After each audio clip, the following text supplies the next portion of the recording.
Isang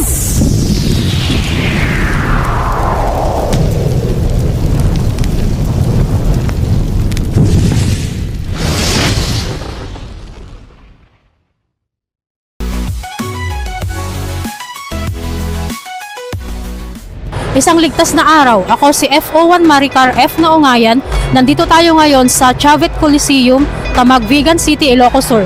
Ating tunghayan ang iba't ibang aktibidad na kung saan mag-e-enjoy ka na, makakapagligtas ka pa.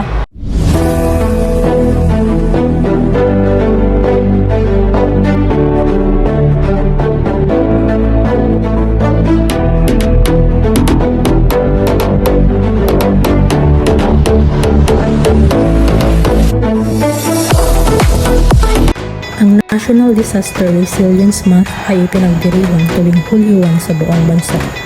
Pinangunahan ng Provincial Government of Ilocos Sur ang Ilocos Sur Resilience Festival 2026 na ginanap sa tema Naghahanda at kumikilos tungo sa panatag na bagong Pilipinas.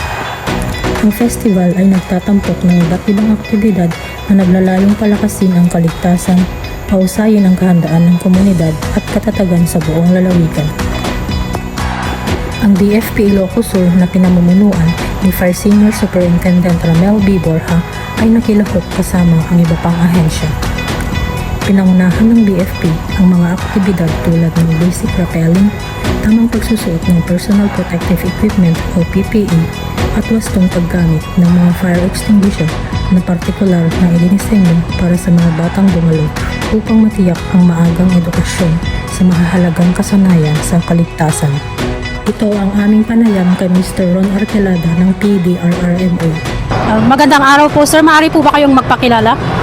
Yes, ako po si Ron Arquelada, PDRM officer po ng Provincial Government of Ilocos Sur. Ano po ang masasabi nyo sa isinagawang aktibidad ngayong araw sir? Kabilang na po ang iba't ibang ahensya ng pamahalaan, kabilang po ang BFP.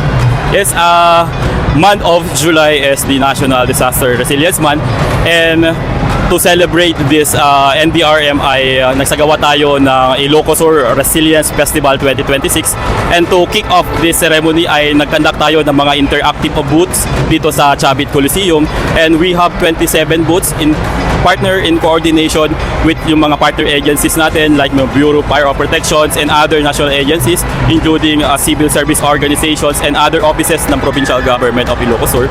And nakita naman natin na nagiging successful ang ating event dahil nag-enjoy yung mga bata, at hindi lang nag-enjoy kundi natuto, nakapagdagdag ng mga information pagdating sa disaster preparedness, and nakita natin sila and naging participative naman sila and nag-enjoy po sila. Ang paghahanda para sa mga tao sa komunidad ay pinapakita kung gaano kahalaga ang maagap na paghahanda para sa kalamidad upang maging mas ligtas at mas sigurado ang Ilocos Sur. At yan ang latest para sa BFP TV Ilocos Region 1 Ilocos Sur.